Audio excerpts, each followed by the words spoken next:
ఇప్పుడే స్వామివారి దర్శనం చేసుకోవడం జరిగింది సభ్యులతో. నేను ఈరోజు ముఖ్యంగా ఒక విషయం,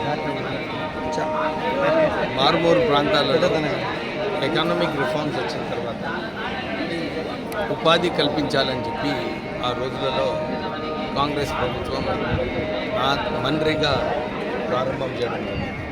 మహాత్మా గాంధీ గారు ఈరోజు మొన్న బీజేపీ ప్రభుత్వం పార్లమెంట్లో పేరు మార్చి ఏదైతే 90% కేంద్రం నుంచి కాంట్రిబ్యూషన్ ఉందో దాన్ని 60% చేయడం జరిగింది. మేము ఇదే కోరుతున్నాం. నేను మెంబర్ ఆఫ్ పార్లమెంట్గా ఉన్నప్పుడు 16 లక్షల కోట్ల రెవెన్యూ ఉండే కేంద్ర ప్రభుత్వానికి. ఇప్పుడు 40 లక్షల కోట్ల రెవెన్యూ అయింది. అన్ని పదార్థాల మీద 18% GST వేయడము, కేంద్ర ప్రభుత్వం ఆదాయం పెరిగింది.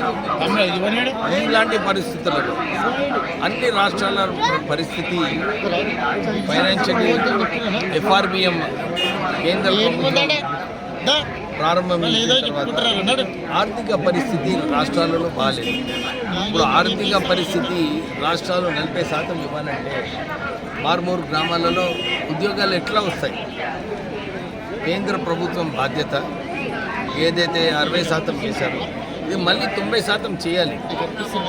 మీరు ఈ పేరు ఏదైతే మన్రేగా ఇచ్చారో ఇంకొక కొత్త స్కీమ్ తీసుకొచ్చి ఆ పేరు పెట్టుకోవచ్చు. మహాత్మా గాంధీ గారు ఏదైతే ఈ దేశానికి స్వాతంత్రం తీసుకొచ్చారో వారి పేరు ఇలా మార్చడం సరిగ్గా కాదు. మేము వారిని అప్పీల్ చేస్తున్నాం.